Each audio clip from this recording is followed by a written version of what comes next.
September 27th, which happens to be my birthday. And in thinking about my birthdays in the past, I don't know if anybody else does that, but typically I tend to think about how my birthday has been in the years past.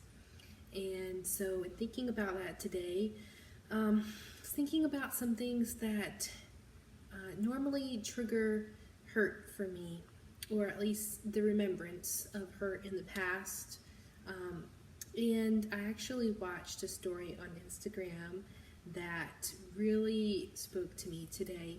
And I think everybody, or at least a lot of people, have heard the saying that hurt people hurt people.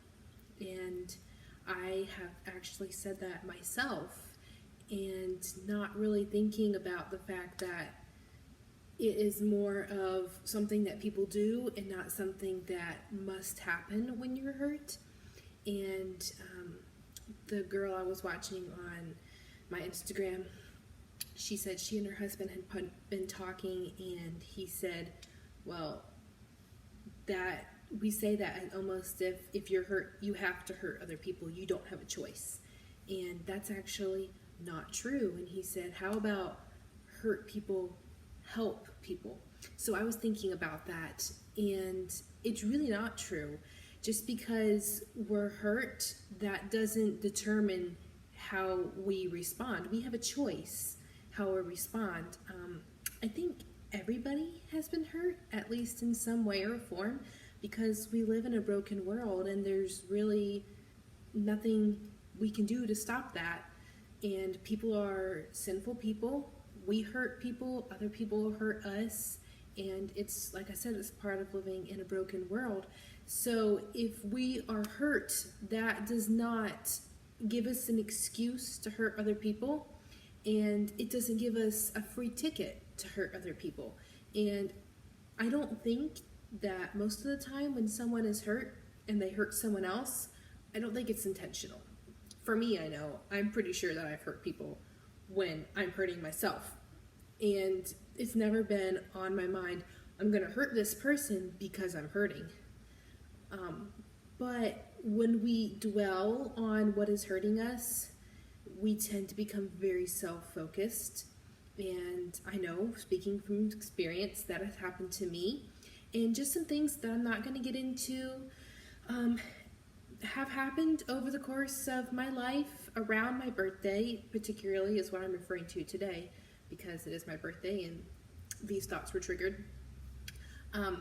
But there have been some things around my birthday in past years that have been hurtful. Not things that people have done on purpose, but when I start thinking about those things, that makes me want to feel sorry for myself. That doesn't go anywhere good. And that is kind of where I was this morning. And just thinking about, I have a choice. I have a choice to dwell on what it was that hurt me. I have a choice to dwell on what other people did to hurt me. Not intentionally, like I said. But that's a choice. Or I can choose to focus on, even if there was nothing good that I can remember from my birthdays, even if there wasn't anything, I can choose to just not think about those things, and I can choose to use the things that I've experienced in my life to minister to other people. And I think that's really the goal that we should have, especially as Christians, is that God never wastes our pain.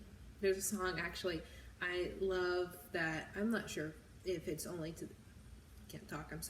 I'm not sure if it's only the Collingsworth family that sings this song, but it's called Redeemer of the Rain. And I know the Collingsworth family sings it, and I love their arrangement so much. But in there, there's a line that says, he never wastes our pain. And it's very, very true. Our pain is never just, it never just happens for no reason. There's always a reason for it, whether it's to teach us something, whether it's to give us empathy for other people, or maybe God is going to be glorified some other way in it. There's always something that God's allowing it to happen for a reason.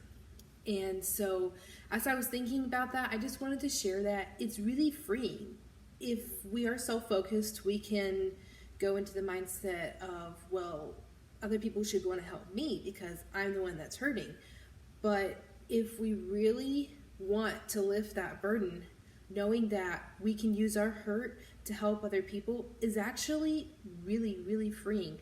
I was thinking about it just, I don't know, the past hour or so, and just realizing that I don't have to let it hurt me more. I think as we dwell on hurt that we've had in the past, it can hurt us. It hurts us over and over again. But we don't have to do that. And I just wanted to share that with you today and encourage you that if you have been hurt, I think there's probably 100% chance that you have been hurt sometime in your life. Use it to benefit others. Use it to help you understand where others are coming from. Use it to help you realize the person who hurt you, either they were trying to hurt you or they weren't trying to hurt you. If they were trying to hurt you, there's a hurt in their life that is causing them to react that way or to want to react that way. And if they didn't mean to, there's a force behind that. There's a hurt behind that that's causing them to react the way they're reacting. We always need to try to understand each other, and we're not always going to be in the same place. You know, the people who have hurt us and the person who's been hurt, we can try to talk about it. That doesn't mean they're going to understand, but people are a lot more likely to open up and talk if they feel like you want to understand them. And even though that's so difficult when we've been hurt, to say why, what is making you act this way, what has happened in your life that's hurting you, however you want to phrase it. But if we try to understand each other better that way, then we eliminate a lot of pain that we stir up in ourselves by dwelling on how could they do that, how could they say that, why are they doing that, poor me. We just eliminate all that stuff. So I wanted to share that with you today, and I hope that encourages somebody out there. Have a great Friday.